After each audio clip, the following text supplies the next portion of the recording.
Okay, here's how you do it. You take off the cover, you put the batteries in the remote, and then you close the remote. And that, my friends, is how you change the batteries in a Wii remote.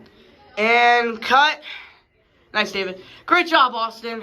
I know, right? It's quarantine. People are most likely going to be going through their old console, so I just want to make sure they know how to change the batteries. Yeah, people are going to love this one.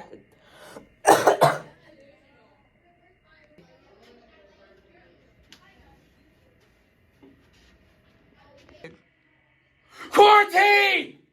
Yo, guys, no, I don't, no, guys. Get him to the isolation chamber! No, guys, no, stop, no, I don't have COVID, guys. No, no, guys, I don't have COVID. Please. Huh, now that's all taken care of. He escaped! Get back here, I'll infect you.